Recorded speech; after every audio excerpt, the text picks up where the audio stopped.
Shamantakas Infraswari, Shamantakas Aurum. Premium 2, 3 and 4 BHK luxurious apartments near Pragati Nagar, Kaman, Bajpalli, Hyderabad. మేము ఆ రోజునే చెప్పాం ఈ 41 లక్షల మందికి చిల్లరకి ఎంత అమౌంట్ ఉంది అని చెప్పి మేము చూస్తే 31,000 కోట్లు సుమారు మేము పే చేయాల్సినటువంటి పరిస్థితి వచ్చింది. ఆ 31,000 కోట్లు మేము చేయాల్సినటువంటి అవసరం ఉంది. దాంట్లో మేమన్న వాగ్దానం ముఖ్యమంత్రి గారు ఆగస్టు 15 లోపల 2 లక్షల వరకు మేము చేస్తాను, తర్వాత షెడ్యూల్ ప్రకటించి మిగతాయి కూడా చేస్తామని చెప్పాం. అందుకని ఆయన మాట నిలబెట్టడం కోసం మన జిల్లాలోనే వైరాలో రైతుల సమక్షంలోనే ఆగస్టు 15 రోజునే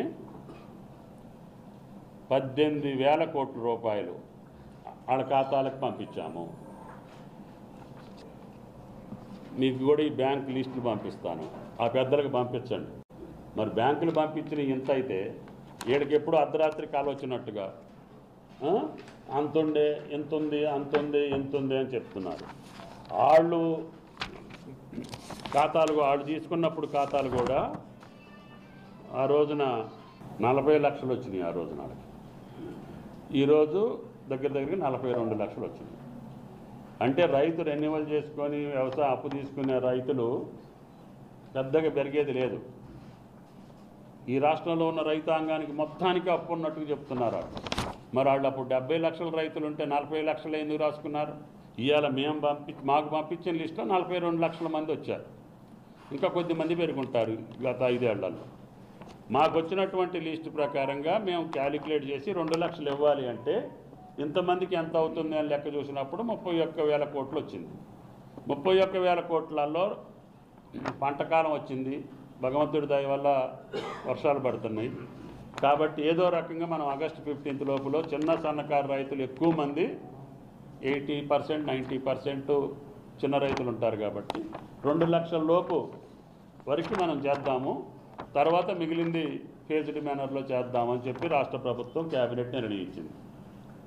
దానికి అనుగుణంగా మేము ప్లాన్ చేసుకున్నాం. 3 సార్లు 3 ఆర్లు 18, first phase, second phase, third phase ఒకే నెలలో. ఈ దేశంలో అదొక చారిత్రక సంఘటన.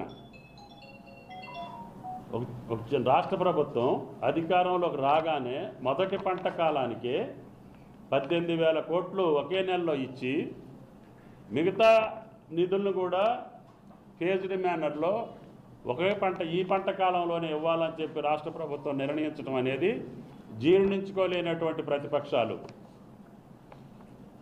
అధికారాలు వస్తుంటాయి పోతుంటాయి, పాలనలో మనం ఉండొచ్చు, ఇంకొకరు ఉండొచ్చు, ప్రజాస్వామ్యంలో ఎవరైనా రావచ్చు.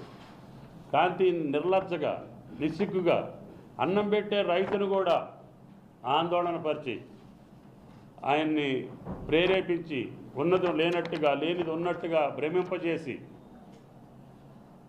ఆడ ద్వారా రాజకీయ లబ్ధి పొందాలనుకునేటటువంటి నీచ సంస్కృతి ప్రతిపక్ష పార్టీలు మానుకోవాలని చెప్పి విజ్ఞప్తి చేస్తున్నా. అది మీకు ఫలించదు. ఎందుకంటే మీ గతం మిమ్మల్ని వెంటాడుతుంది, మీ చరిత్ర మిమ్మల్ని వెంటాడుతుంది. మీరు చేసినటువంటి రుణమాఫీ గత 5 సంవత్సరాల్లో ₹1,00,000 అని చెప్పారు, కానీ సగం మందికే చేసి వదిలేశారు.